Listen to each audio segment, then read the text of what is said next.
this report, with Mike Johnson noting that the Revival spoke with WWE management about their unhappiness with the company and their wishes to be released. But while those releases, as they should, have reportedly been turned down, a new report says that Dolph Ziggler is out the door very soon. Mike Johnson has reported Dolph Ziggler, he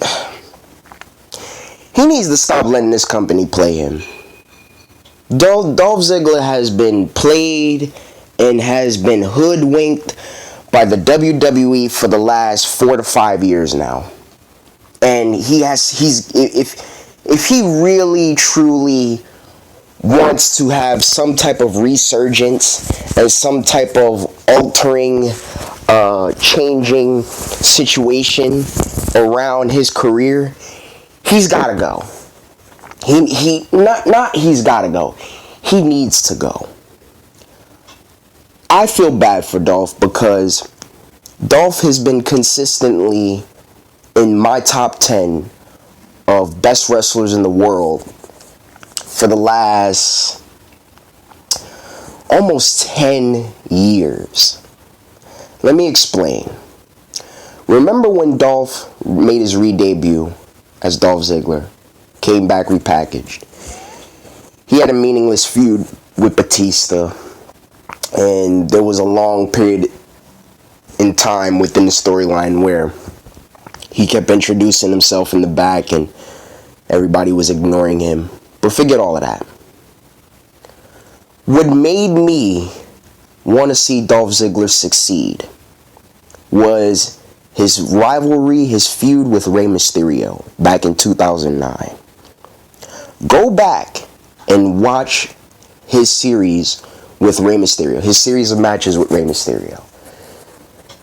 To me, that's when Dolph, he was really good. Like, he was at, I don't want to say he was at his best, because he was at his absolute best when he feuded with Del Rio.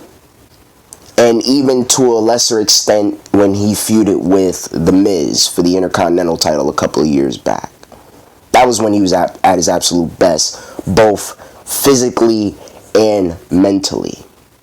But back in 2009, Dolph Ziggler was around 28, 29 years old, coming into the prime of his career. And he was just putting on some pretty good, underrated classics with Rey Mysterio. Watch their SummerSlam match in 2009. Watch, I'm trying to think, did they have a match at Night of Champions 09? I believe they had a match at Night of Champions 09 as well. But anyway, just try to find, go on the network and try to find Dolph Ziggler's series with Rey Mysterio from 2009 for the Intercontinental title. Those are some of the best matches of his entire career, bar none. Bar none. He went in there with someone who was able to lead him, and someone who is one of the all-time greats. And when you are at your best physically, and you have someone to work with who's at their best mentally, maybe not as physically, but at their best mentally, and has that veteran experience, you're bound to have a classic match. No doubt. You are bound to have a classic match. And then when he had his little feud with Edge in 2011, again, another underrated Dolph Ziggler good to borderline great match that he had was with Edge at the Royal Rumble in 2011. In my view, that was Edge's last great match that he had before he retired. And I believe it was in Boston, Royal Rumble 2011. Go back and watch that match as well. Besides, besides the finish, you take away the finish, that was the best match on that show. That was the best match of that entire pay-per-view. Edge and Ziggler, Royal Rumble 2011.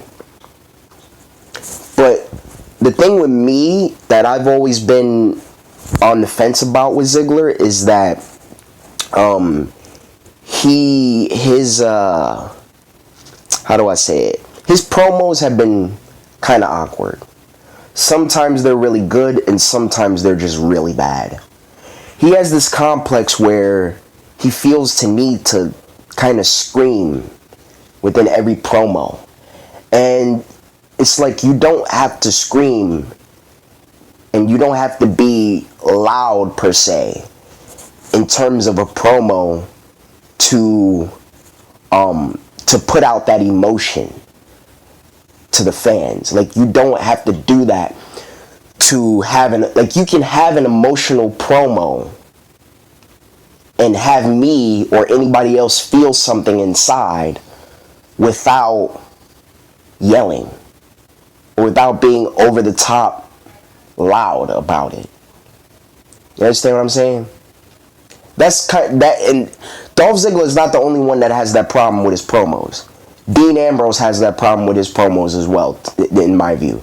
I'm not talking about this current heel Dean Ambrose. I'm talking about Dean Ambrose for his whole career up until the heel turn.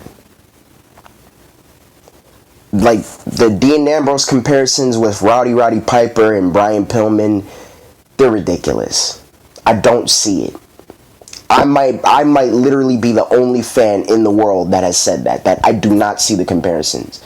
Dean Ambrose is not Roddy Piper. He's not Brian Pillman. He's nowhere near those guys. He's nowhere near those guys. To me, Dean never really has come off to me as charismatic. And I know a lot of people are going to be upset with me about that. But quite frankly, it is what it is. Dean is not that charismatic. If anything, he comes off as really robotic. A lot of times he sounds like me when I'm talking in these videos. And if you think I'm lying, go watch his promo work. And don't give me that, but when he was Jon Moxley, I've seen the Jon Moxley stuff. And I feel the same exact way about the Jon Moxley stuff as I feel about the Dean Ambrose stuff. He's robotic, not that charismatic. I'm not going to say he's boring because he's not, but he's not that entertaining on the mic. This notion that Roddy Piper and Brian Pillman together, you get Dean Ambrose, is complete bullshit. And I think that was fans and the media to some extent gassing him up. And he can't live up to that because he's not that. He's not those guys. He's nowhere near. Like I said, his promos come off really robotic. You know, and anytime he wants to try to draw emotion to us, like Dolph Ziggler, he has to start yelling and being loud. And once again, if you have to do that on a daily basis just to get people riled up and emotional, then you're not good on the mic.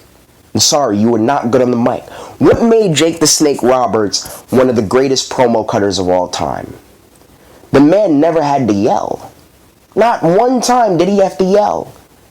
You look at Jake the Snake Roberts. That's an example of drawing emotion without being emotional yourself.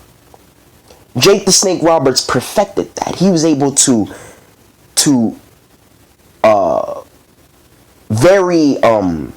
he was able to do that in such a good way that honestly, I haven't seen anybody do it like him since. The closest you could argue is probably The Rock during his Nation days and his corporate days before he turned face. You could argue that. But like I said, Dean Ambrose and Dolph Ziggler, they have that same problem.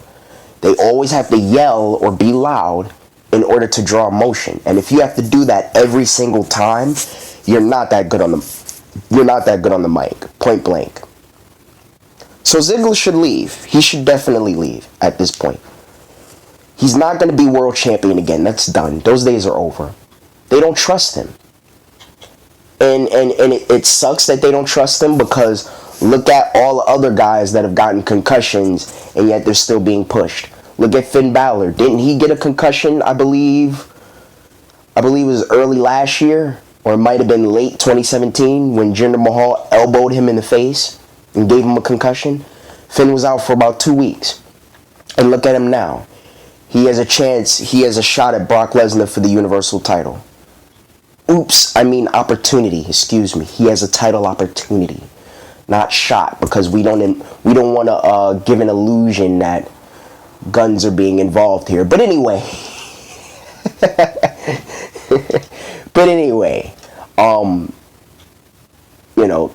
What about him? What about Miz?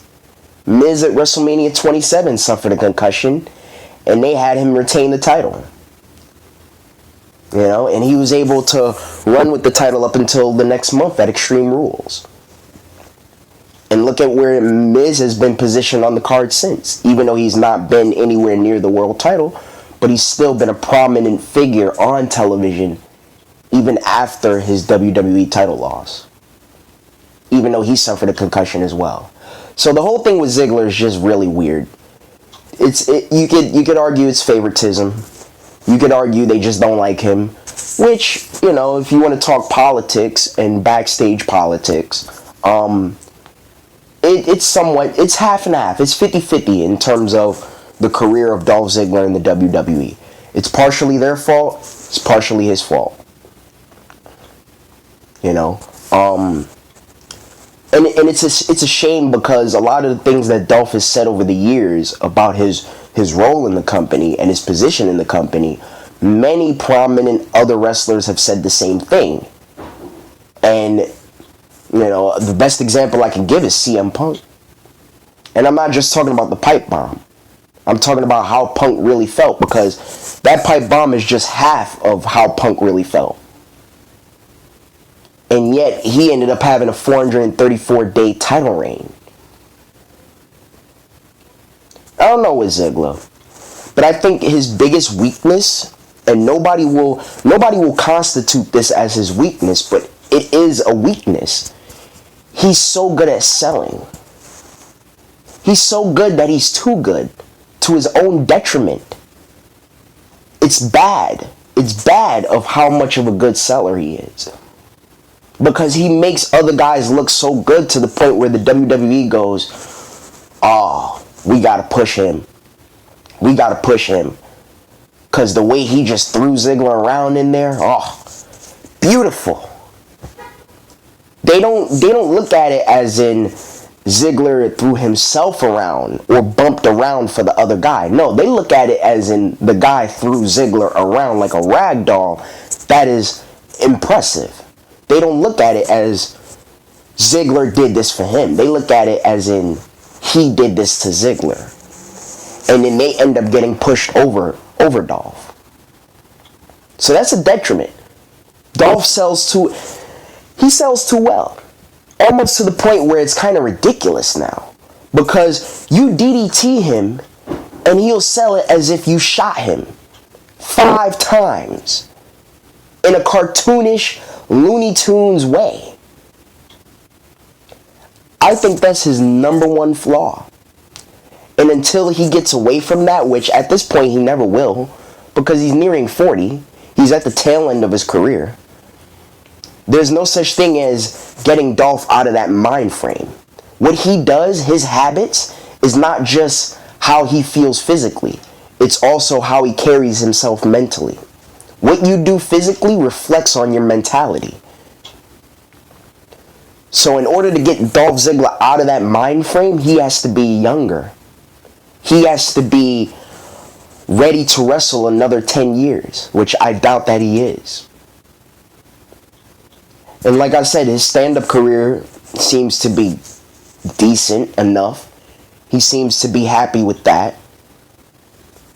So I wouldn't be shocked at all if he actually retired from wrestling altogether after his release and just spent the rest of his career doing stand-up. But Dolph Ziggler is really going to go down as an all-time underrated talent. He's gonna be that list of underrated talent like Cesaro, William Regal, RVD to an extent. He's going to be up there with Bobby Eaton. Just tremendous, solid, overall, top to bottom, physical and mental talent that just couldn't get over the hump. For political reasons or for personal reasons. It is what it is. Dolph Ziggler still had a very successful career. So let's not start with his career was a failure. No, he was not a failure. The fact that Ziggler even has lasted this long in the company is amazing in itself. Most guys, I'm not talking about girls, most guys don't last this long in the WWE. Especially wrestlers like Ziggler, with his body type, with his mindset, with the way he operates. They don't last long. Don't believe me? Look at Cody Rhodes. They don't last long. So, his career in retrospect is going to be looked at as in top 10 most underrated talent of all time. He was such a talented, gifted, athletic, just natural athlete. Probably one of the best natural athletes that I've ever seen in wrestling. He's going to go down as that. But just a lot of obstacles. Just a lot of things that just, some of it wrong place, wrong time. Some of it his own personal faults. They say that there are certain times where you come across a situation where you just have to walk away or just not say anything. There is such thing as talking too much. And I'm not just talking about John Cena calling spots out loud in the ring. That's a shout out to Botchamania right there. I'm not just talking about that. I'm also talking about there's such thing as talking too much for your own detriment. There is such thing as being too real. Dolph Ziggler, remember Dave Chappelle and the Chappelle Show? What was one of the most popular segments he used to have on that show? Or one of the most popular skits? When keeping it real goes wrong. Dolph Ziggler's, when you look back in retrospect of his WWE run, that's gonna be the best way to explain his run with the company. Is that he was so real that he was too real. And it became his Achilles heel. He was so real that it went wrong. There are certain times where you just gotta, I don't want to say bow down to Vince and say yes, massa, to everything. No, I'm not saying that. I'm just saying there are just certain times where you just gotta keep your mouth shut, man. Speak when spoken to. You gotta pick and choose your battles. Dolph wasn't able to do that. And it's a shame. On PW Insider that there has been a lot of talk this week that Dolph Ziggler is done with WWE after turning down an offer to become a producer. That's a slap in the face that they offered him a producer slot. The man is 38 going on 39. He's not 48 going on 49. Like, he can still go. Dolph is up there in terms of still being athletic and still being able to wrestle well past his prime. He's up there with the AJ Styles, the Shawn Michaels, those crop of guys. Chris Jericho to a lesser extent. Of those guys who were getting into their 40s, Bret Hart, those guys that were getting into their 40s and still able to wrestle at an elite high level. And by elite high level, I mean going out there and having arguably the best match of the night in a 20 to a half an hour classic. Dolph is still very much capable in the ring. No doubt about it.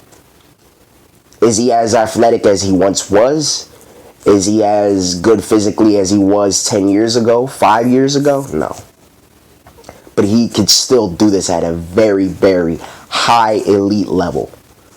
And not many guys his age can say that they have been able to do that or were able to do that. With the exception of Shawn Michaels, Bret Hart, AJ Styles, and Jericho to a lesser extent. Ziggler was last seen on Raw last month being beaten down inside a steel cage by Drew McIntyre. Since then, he's not been on the house show circuit, has removed the name Dolph Ziggler from his social media accounts, and has embarked on another stand-up comedy tour. PW Insider sources have varied in their reports on this subject, with some saying that he hasn't talked about exiting the company at all, while others are saying that although he remains under WWE contract, that will end on January 31st. Johnson writes, so most likely he will work the Rumble, and then that'll be it. If he resigns, I'm just gonna laugh, man. If he ends up resigning, that will tell you how much Dolph values himself. And it will tell you that he values the dollar more than his brand. More than his, how do you say it? More than himself as an entity. Which is fine, but that's what it's going to be. That he values the money and being set for life when he retires, as opposed to being world champion again or being at the top of a card again. Which is okay. Nothing wrong with that. Nothing wrong with that. It's just that, hey, you complained about not being given a chance, and yet you're the only one stopping yourself from being granted that chance that you want so badly, to be the guy, to make WWE look at you and go, we fucked up. We should have done better with him. Time will tell, but there are some who believe he is done. You can hear more about those 4 names. Alright, well, that's it for WrestleTalk. This was a pretty good little segment. They took a while to get to the Dolph Ziggler discussion. I thought that the whole 11 minutes would be focused primarily on Dolph Ziggler, and it wasn't. And had I known that, I wouldn't have recorded the first part of this video. But Dolph, yeah, like I said, everything that I've stated about Dolph is exactly how I feel about him. And like I said, he's going to go down as an underrated all-time great. One of the most gifted, arguably the most gifted natural athlete in the history of wrestling. But his biggest detriment was being too real for his own good, and his selling. He sold way too much. So I'm out.